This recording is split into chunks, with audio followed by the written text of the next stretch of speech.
WCBI News at 10 starts now. Thanks for joining us tonight. Crime victims are asking for a voice. A bill pending in the state capitol proposes a constitutional amendment to strengthen crime victims' rights. Mississippi currently has a crime victims bill on the right law of the books, but a law can be changed. So a move is on to get it enshrined in the state constitution. Courtney Jackson explains. The trauma, grief, and what's next for crime victims and their families is often complicated. Lucinda Wade Robinson knows it all too well.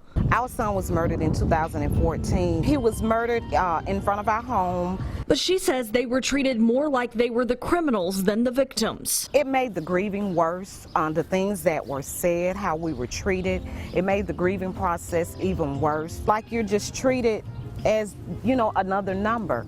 And like I tell people, put yourself in my shoes. What if this happened to you and your family? How would you feel? And, and be more sensitive to the victims and listen to them. Representative Fred Shanks says Marcy's law would inject the system with a needed support for victims. Currently, an offender has several constitutional rights. A victim has none. So what this will do is it'll even the playing field. It'll give the same amount of rights to a victim that the offender already has. Shanks says it would give them a voice in the court proceedings and provide for better notifications when the offender is being released or has a next step in the court system. Courts around the state have a system of notifying victims, but unfortunately there are victims who still fall through the cracks. No one was ever charged for the murder of Robinson's son, so it's not as much about notifications from her perspective as it is being afforded a voice as the victim's family. I just want what's right and what's due to the crime victims. Courtney Jackson, WCBI News. The House concurrent resolution has passed out of a House committee, but it has to be approved by 2/3 of both the House and Senate. If it is, you'll see it on November's ballot. Pretty quiet out there in most spots. This is our Alpha Insurance Camera Network in Columbus and Tupelo, Vernon, at Durham's Pharmacy, 40 degrees, Louisville, Mississippi, 41. We actually do have a little bit of rain in parts of the region right now, showing up between Saltillo and Boonville over towards Ripley and Iuka. Not really a lot of activity here this evening, but there is some rain out there. This will be going away as we get into the wee hours of the night. And our planner for tomorrow, things are actually looking very nice and sunny here for our Saturday. Mid-40s, sunny at 9 o'clock. We'll call it mostly sunny during the course of the afternoon. Highs up to around 60. I'm back with that full forecast coming up. The World Health Organization has raised the coronavirus risk alert to very high and is questioning whether hospitals are ready to handle it. And the virus is also striking financial markets. On Wall Street, the Dow Jones closed down more than 350 points, finishing the week with a 3,500-point drop, a 12% loss. Nikki Batiste has the very latest from Wall Street. I'm Nikki Batiste on Wall Street, where the virus's attack on the markets left reeling traders in its wake. This has happened fast and furious, and there's way more unknowns than there are knowns. Stocks fell for the 7th straight day, the quickest correction since Pearl Harbor. Traders also blame the lack of a consistent message from the Trump administration. The president asked for outside help to steady the market. I hope the Fed gets involved, and I hope they get involved soon. While his chief of staff offered this solution. Really, what I might do today to calm the markets is tell people to turn their televisions off for 24 hours. That's little consolation for the hundreds of U.S. businesses struggling with China's shutdown. Activity at the Port of Los Angeles, the largest gateway for Chinese imports, has slowed dramatically. Analysts say Target and Walmart could see some bare shelves by mid-April if the crisis is not contained. The travel industry will also suffer, losing potentially over $46 billion per month, as United Airlines announced it's suspending service to major hubs in Asia. Americans are canceling more trips, while travel insurance demand jumps 60%. The feeling among many here on Wall Street is that there's no clarity from Washington about what's really going on. And until there is, the fear and uncertainty in the markets will continue. Nikki Batiste, CBS News, New York. Governor Tate Reeves says while the coronavirus could have some impact on the Magnolia State, he doesn't believe the effects will be widespread or long-term. Reeves says state agencies and business leaders are carefully monitoring the outbreak that started in China. Furniture manufacturers and other businesses get some parts and supplies from China, and Governor Reeves says there may be some initial impact on shipments of goods. However, he says that he believes Mississippi manufacturers have plans in place to deal with any issues that the coronavirus may cause. Just in the last 2 or 3 days, the stock markets in the U.S. have declined in value fairly significantly. And a big reason for that is not only the inability to get those in China who are producing product to do so, it's also China is a very large percentage of the world population. And so as consumers, if they are shut down and not working and therefore not earning wages, the fear is that the global demand is going to decline as well. And so, again, it's all speculation at this point, and we're going to have to navigate our way through it. But I'm confident in the American worker and certainly the Mississippi worker, and in the long term, I think we'll be just fine. So far, there have been no reported cases of coronavirus in Mississippi. A survey this week suggests the coronavirus may affect beer selection. Check this out. The poll by 5W Public Relations shows 38% of Americans would not buy Corona beer because of coronavirus. 14% of current Corona drinkers said they would not order the beer in a public venue, but only 4% of those would give up the brand altogether. The survey also says that 16% of American beer drinkers are confused about whether Corona beer is actually related to the coronavirus. Constellation Brands, owners of the Corona brand, responded saying all units supporting its beer business are seeing positive sales trends for the brand this year, despite claims about the impact of the coronavirus on its business. All right, we're going to send things over to Chief Meteorologist Keith Gibson. Keith, a pretty much picture-perfect day across North Mississippi today. And I think we're going to do it again tomorrow, Scott, as we get into your Saturday. Mostly sunny, highs up to around 60. I think we'll have a few more clouds here on Sunday, but it should be warmer, upper 60s. Next week, though, rain, storms. We'll talk about it next. For WCBI First Alert AccuWeather Forecast with Chief Meteorologist Keith Gibson. It should come as no surprise that winter has been warm, it's been wet, and let's talk about some of these numbers here. In Tupelo, the 6th wettest on record, the 6th warmest on record. Starkville, the wettest winter on record, the 17th warmest, and in Columbus, looks like it's going to be the wettest winter on record and the 18th warmest. So warm, wet, very little snow. Now we are transitioning into spring and spring severe weather season. It's always wise to be prepared. Stop by Academy Sports in Tupelo tomorrow from 10 until noon. We will program you at Weather Radio, talk about severe weather preparedness. And we actually do have some stormy weather perhaps looming for next week. Not today, though. This is our Louisville, Mississippi sky cam. Look at that sunset, the setting sun on this Friday as we get ready for the weekend. Now, in North Mississippi this evening, we actually do have a few light showers from Ripley to Saltillo, just to the northwest of Fulton and up towards Boonville and Corinth-Iuka, getting in on a little bit of this action. Farther south, we are clear. The stars are shining, but there's this little disturbance. It's very moisture-starved zipping on through. We talked about it yesterday. It's coming on through, and we will get this out of here by the time you wake up. So a little bit of activity now. We will clear out later tonight, and that will set up a great Saturday for us. Now, temperatures right now will cool. Temperatures are in the 30s and 40s. Will eventually settle down into the 30s once that feature goes away. So if you're still in the 40s now, likely 30s later on tonight. Mid to upper 50s northeast tomorrow. A shot at some low 60s in Louisville and Ackerman. Columbus about 60, 59 in Tupelo and Aberdeen. Here's our first alert forecast, and who do we have tonight? There's Lily just chilling there. Looks like she is an Alabama fan. Roll Tide, right?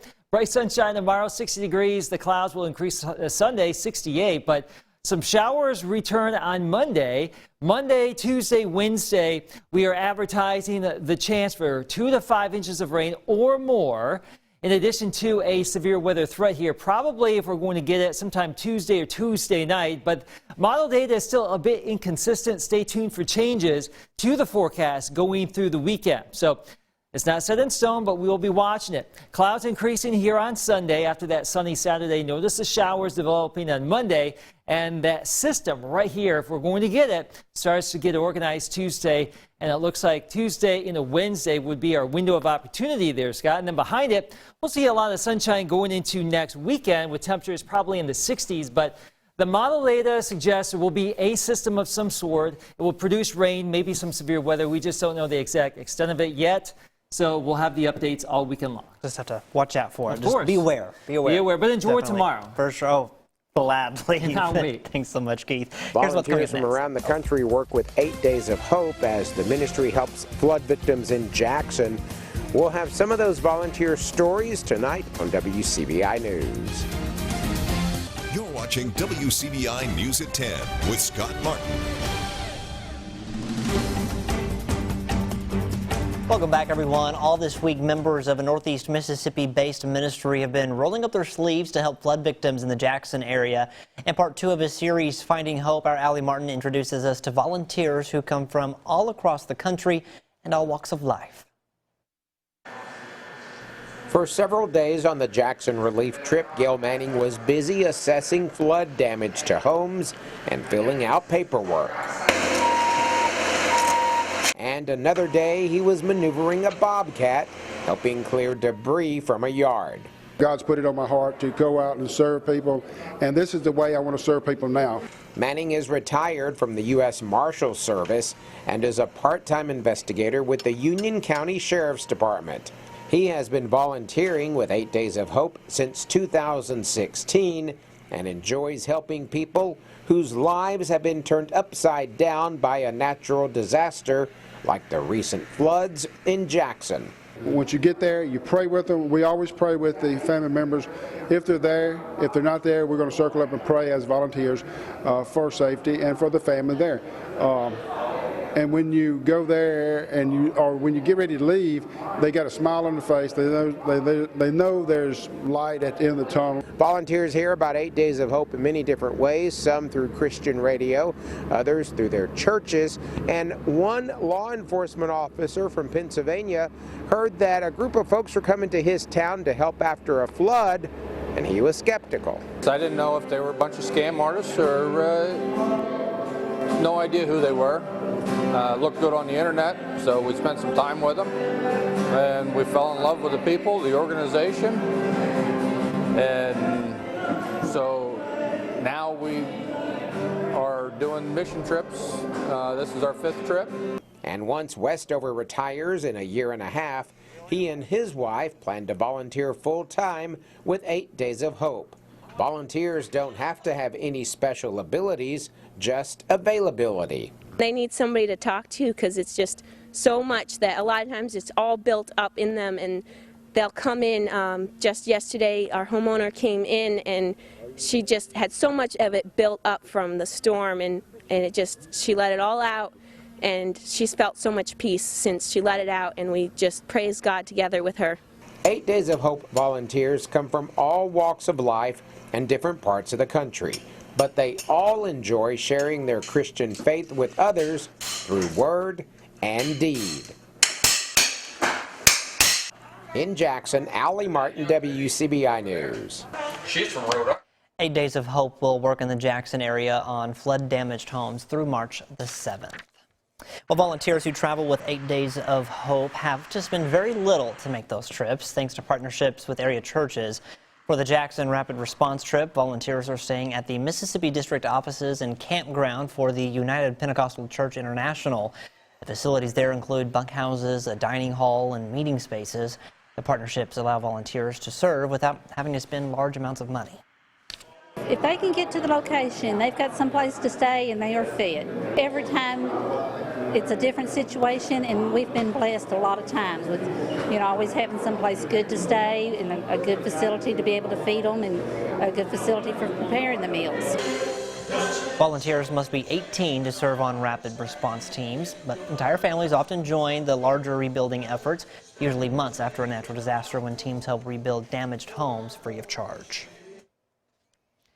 Day 2 of high school basketball quarterfinals did not disappoint. Don't miss any of the action right here. Highlights coming up next.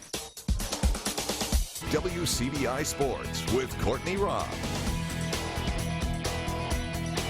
The final day of high school basketball quarterfinals. The winners of tonight advancing on to the semis in Jackson and in Oxford. To Mississippi Valley State we go. Pontotoc taking on Choctaw Central. Pontotoc able to tie things up right before halftime. Allie Beckley to Samia Brooks in the lane. makes it tied at 33 at the break. Pontotoc owns the third. Beautiful backdoor cut from Amber McCoy. The great pass from Jaden Spears, and Pontotoc's up 12 after 3. Choctaw Central goes on a serious run to start the fourth. The pass inside to Kyla Farmer. An 11-0 run makes it a 3-point game, but Pontotoc shuts the door. Beckley with the loose ball recovery takes it all the way to the rack for 2 off the glass. Pontotoc closes on a 10-4 run. The Warriors earn a spot in the semis. Pontotoc gets the win over Choctaw 70-61. Kossuth looking to get back to the big house playing Senatobia. First quarter, Zoe Esri to Faith Williamson for 3 on the wing. Makes it 6-2 Kossuth. Moving to the fourth quarter, Aggies trailing. Tiana Abram driving the dish to Tanaja Salisbury. Senatobia leading 41-32. Later, Naria Alexander, the hard drive, the finish at the cup. It's 45-36 Senatobia. The Lady Aggies go on to lose in this one. Senatobia coming away with the win 61-47 against Kossuth. Bulldogs with the early lead in this one, Corinth versus Greenwood. Warriors chipping away. DK Gaines with the mid-range J is good. Makes it a 2-point ball game. Corinth scoring in a hurry. The outlet pass from William Crawford to Keto Wyndham gets the hoop plus the harm. Warriors continue to get buckets. Tam Patterson from the top of the key, buckets. Warriors led by 6 at halftime, and Greenwood advances on to the semis, knocking off Corinth in a barn burner 46-45. Knoxville County battling it out with Holly Springs. First quarter, Derek Fountain with the assist to Corey Bell pulls up for the tray. It's 10-4 Holly Springs. Tigers answering back. AJ Little to Demon Cunningham. He gets the shot to go with the easy lay, and it's 10-6 Holly Springs. In second quarter, Judakis Williams with the heady dribble pulls up for the money shot. 19-12 Holly Springs, and Holly Springs cannot be stopped or slowed down in this one. Knoxville County falls 76-45. Pontotoc and Ripley battle in a heavyweight matchup. We start this one in the fourth, tied at 37. Jesus Reduas with the shrug off the defender, showing off the crafty ability right to the bucket plus the foul. Warriors answer right away. Gavin Brinker from the parking lot for the money shot ties the game. Pontotoc up by 1 with less than 30 to go. Does Ripley have the answer when it's in Asa Howard's hands? You bet. The pull-up mid-range J is good. Ripley leading by 3 with 5 seconds remaining. The last chance for Pontotoc in the hands of Rock Robinson. Clock ticking. Great look for Robinson, but it's no good. Ripley wins a thriller 48-45 to advance on to the semifinals. Houston facing off against North Panola. First quarter, Cadavius Hunter, a series of moves, takes the step back jumper, makes it 5-4 Houston. Just a few plays later, Xavier Verges stepping into the tray bucket, makes it 8-6 Houston. Now moving into the fourth quarter, toppers Rainshun McGregory, the steal out in transition, slam. You didn't have to do it to him, but you did, and Houston coming away with the 80-69 victory against North Panola. Houston will be heading to the semifinals next, Scott, and that kind of wraps up the quarterfinals. So everything at Mississippi Valley. Now next up, they're heading to Jackson, and they're heading to Oxford. Big time. Playing on the big stage. Big stage. I guess that's what I'm going to say. Instead of big time. The big stage. Getting to play in the pavilion. Ooh, that'd be nice. Yeah, have you Go seen like it? that. I actually never been to the pavilion. It's very nice. I've heard you've talked a lot about it. I've heard a lot of people Yes. say good stuff about it. Yeah, it's a good arena. Thanks, We'll Courtney. have Let's look at your forecast when we come back. A bittersweet day at the Lowndes County Sheriff's Office. A longtime Lowndes County deputy, he's putting down the badge. Billy Wood is retiring from the Sheriff's Department after 34 years. Wow. Wood has served under 5 sheriffs during his career. County officials and law enforcement from around the area, they celebrated with Wood today at the Sheriff's Department. So congratulations and enjoy retirement. Well deserved, well deserved. Yeah, and the first day of retirement here. Look at this, great weather across the Twin States tomorrow. 50s and 60s, warmer southwest, cooler northeast, but a pretty good day for us as we get ready to start the weekend. Clouds increase on Sunday. We are warmer. Rain showers Monday, and then some storms and some rain Tuesday and Wednesday. Hey, we will take this sunshine, especially on the weekend. Yeah. We're getting these systems timed out well, so the weekends have been okay. Yeah. It's just the work weeks have been. It's fine. We're all here anyway. Yeah, exactly. We'll get through it. All right. Thanks for watching, everyone. Have a great weekend.